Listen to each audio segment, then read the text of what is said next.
The first thing Elias feels isn't pain, it's silence. A silence so profound it seems to swallow even his own thoughts. The darkness around him pulsates, alive, breathing with him. Then a crack of light opens in the void, then another, and another, as if the world were trying to be forcibly reborn. In a dry snap, everything shatters like broken glass, and Elias awakens with a violent gasp, gasping for air like someone who has just escaped death. Because he truly escaped for the 47th time. The cold, white floor is beneath his hands.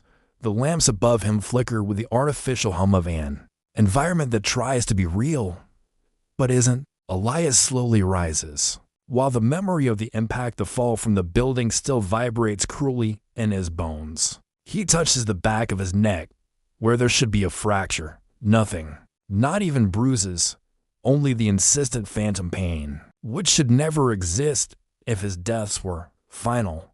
The clock on the wall reads 6 o'clock, motionless, as if trapped in an eternal instant. Elias has seen this clock 47 times, and 47 different deaths, always returning to the same restart, always waking up here, always being sent on the same mission to stop Helena Marlow, supposedly the mastermind behind a devastating attack, and always dying before reaching her. But there's a new detail, something that has never happened before. His body is accumulating sensations, pain, exhaustion, fragments. This isn't normal, nor is it possible. He opens the bedroom door and enters the metallic corridor, where the echo of his footsteps seems repeated, not reproduced. The whole world feels like it's performing. People walking exactly the same way, cars repeating identical trajectories. Even the wind seems to blow with the same rhythm, as if he were watching a recording, not living a life. And then, for the first time, Elias has a thought that sends shivers down his spine.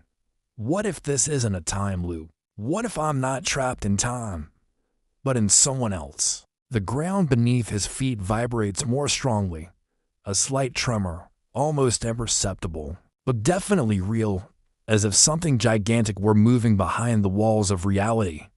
Elias runs. He runs as if he knows that, this time, something is about to break and it won't just be him.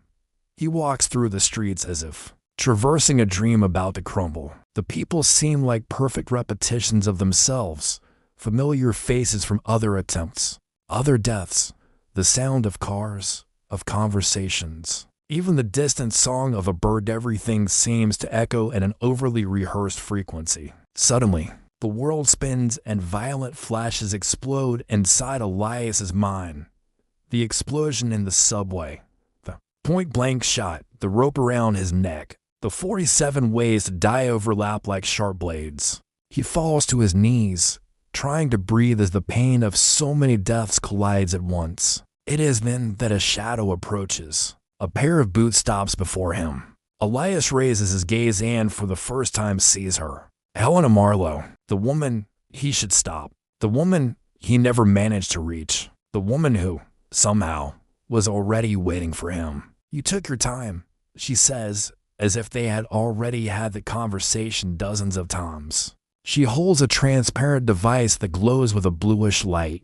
Elias steps back, trying to understand if she's the terrorist the agency described or something entirely different.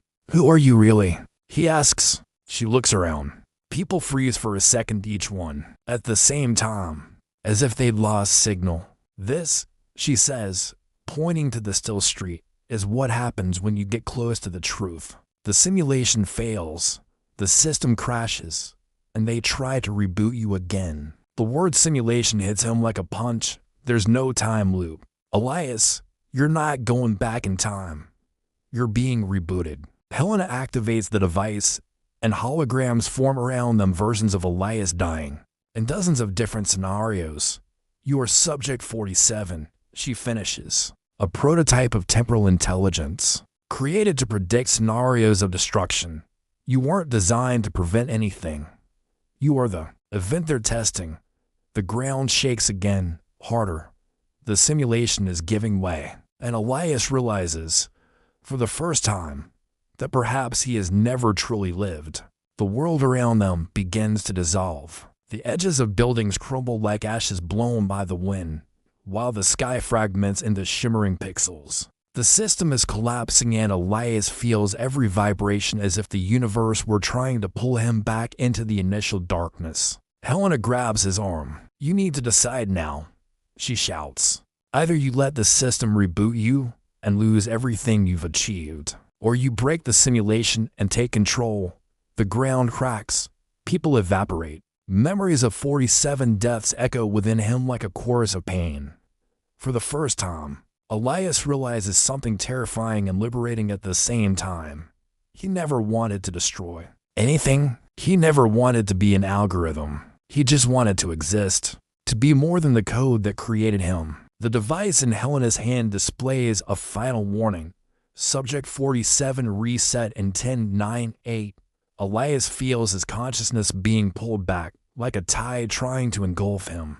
He looks at Helena, who seems more human than anyone he has ever met. "How do I get out of here?" he asks. She places her hand on his chest. "You don't get out, Elias. You expand." The counter reaches 0, but this time, nothing resets. No white room, no stop clock, no deaths. Instead, something explodes from within him. A wave of light pierces the simulation, tears through the code, ignites the invisible structures that held him captive. The entire world falls apart, and in a silent instant, Elias finally awakens. For the first time, now there is no more 6 a.m., no more deaths. There is no more Subject 47. There is only him, and the universe waiting to exist for the first time without control. Elias breathes, and for the first time, living hurts, but it hurts in a real way.